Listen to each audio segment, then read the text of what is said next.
माँ गंगा आशीष दे आकर पुत्र के पास, पुत्र गिरा है भूमि पर जैसे कोई आकाश। माँ गंगा की कोख से जन्म लेने वाले देवव्रत नाम का ये महामानव, जिसने अपना पूरा जीवन ब्रह्मचर्य जीवन जीने की प्रतिज्ञा की और जो भी हस्तिनापुर के राज सिंहासन पर राजा होगा उसमें वो अपने पिता की छवि देखेंगे और हस्तिनापुर के सिंहासन की आज्ञा का पालन करेंगे। उनकी इन भीष्म प्रतिज्ञाओं के कारण उनका नाम भीष्म पड़ा। उम्र लगभग 150 वर्ष बताई जाती है। अपने इन 150 वर्षों का प्रभावशाली अनुभव इतिहास के मात्र कुछ ही पन्नों में बता दिया। पितामह का ये अनुभव एक सामान्य इंसान से लेकर देश के छोटे से लेकर बड़े अधिकारी और राजाओं के लिए भी प्रभावशाली सिद्ध होता है। दोस्तों, अपना ये भारत देश धन्य है क्योंकि भारत के सपूतों में भीष्म जैसे महान सपूतों का नाम भी आता है। पृथ्वी पर ऐसे महान पुरुष बार बार जन्म नहीं लेते जिनकी महानता के सामने तो खुद महान शब्द भी छोटा दिखाई देता है। बाण की सैया पर लोटे भीष्म पितामह अपने अंतिम क्षणों में श्री कृष्ण से कहते हैं, हे देवकी नंदन, मुझे तो जीते जी ही मोक्ष मिल गया। भगवान श्री कृष्ण बोले,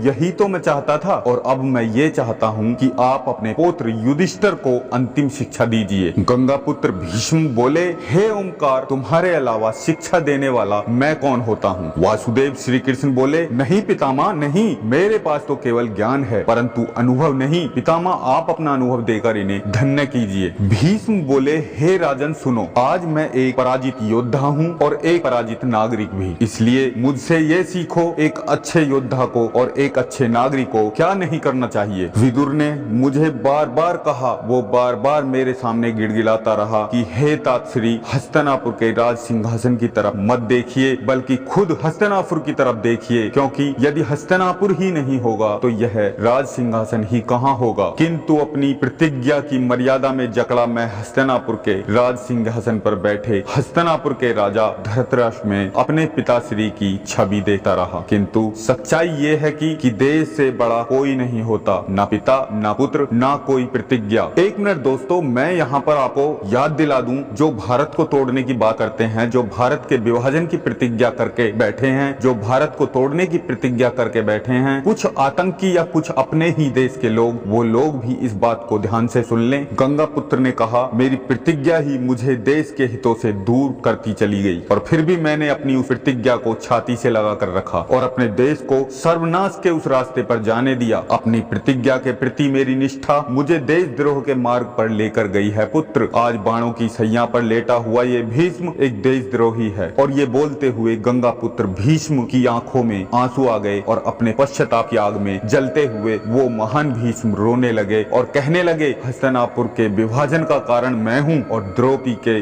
वस्त्र हरण का कारण भी मैं ही हूँ। हे पुत्र, मैं वो क्षत्रिय हूँ जो अपनी प्रतिज्ञा का दास बनकर जिया। मेरे साथ मेरी मातृभूमि के अपमान का यह अध्याय भी समाप्त हो जाएगा और पुत्र, मेरे इन सफेद वस्त्रों में कहीं ना कहीं एक अहंकार का दाग रह जाएगा जिसे पश्चाताप का कोई आंसू नहीं धो सकता। इसलिए पुत्र, तुम भी कभी ऐसी प्रतिज्ञा मत करना जो कटार बनकर तुम्हें काटकर अपने देश से अलग कर दे। और अगर किसी ने ऐसी भूल की भी ना तो उसका अंत भी बाणों की ऐसी सैया पर ही होगा, क्योंकि जब जब कोई भीष्म देश के हित का मार्ग रोककर खड़ा होगा तब तब उसे बाणों की सैया पर लेटाने के लिए कोई ना कोई अर्जुन अवश्य सामने आएगा। देश के हितों से बढ़कर राजा का कोई और हित हो ही नहीं सकता। देश राजा के लिए नहीं होता बल्कि राजा देश के लिए होता है। और एक बात अच्छी तरह सुन लो, जिस राज्य में या घर में केवल धन ही धन हो और धर्म ना हो, वो राज्य केवल भोग विलास और पाप का गढ़ बनकर रह जाएगा। किसी समाज की कुशलता की सच्ची कसौटी यही है कि वहाँ किसी नारी जाति का अपमान होता है या सम्मान, और किसी भी देश की सीमा माता के वस्त्रों के भांति होती है, उसकी हमेशा रक्षा करना। पुत्र, एक राजा राज्य का स्वामी नहीं सेवक होता है। राजा ने अगर अपने रिश्तेदारों को ही महत्वपूर्ण स्थान पर रखा हो तो भ्रष्टाचार और अनाचार का नंगा नाच शुरू होता है। एक राजा की जिम्मेदारी एक नागरिक की जिम्मेदारी से कहीं ज्यादा होती है। अगर कोई आतंकी देश के विभाजन की मांग कर रहा है तो कुरुक्षेत्र में आ जाओ, किंतु देश का विभाजन कभी ना होने दो। क्या जन्म देने वाली माँ के 4 पुत्र अपनी माता को 4 भागों में काटकर बांट सकते हैं क्या? यदि नहीं तो फिर मातृभूमि का विभाजन कैसे संभव हो सकता है? मैं ये पाप कर चुका हूँ, इसलिए मेरी आज ये दशा है। मैंने युद्ध को टालने के लिए देश का बंटवारा तक स्वीकार कर लिया, किंतु तुम ये कभी ना करना पुत्र, तुम ये कभी ना करना। ये कहते हुए गंगा पुत्र भीष्म ने कहा,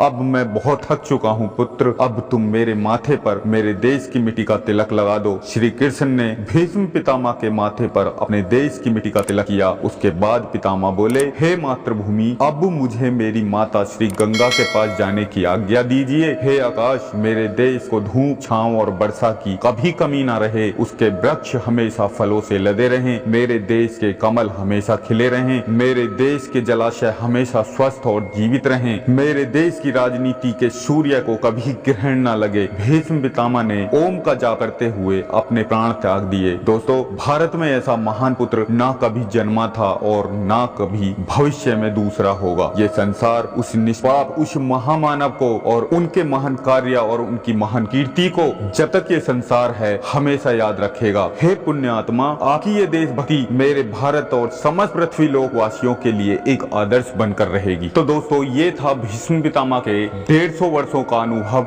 जो पितामह ने अपने अंतिम क्षणों में दुनिया को समर्पित किया। दोस्तों, आपको ये वीडियो कैसी लगी? वीडियो को लाइक करना और चैनल को सब्सक्राइब करना, क्योंकि हम इस तरह की और लाइफ चेंजिंग वीडियो आपके लिए लाते रहते हैं। मिलते हैं फिर नई किसी वीडियो के साथ, तब तक के लिए जय हिंद, जय भारत।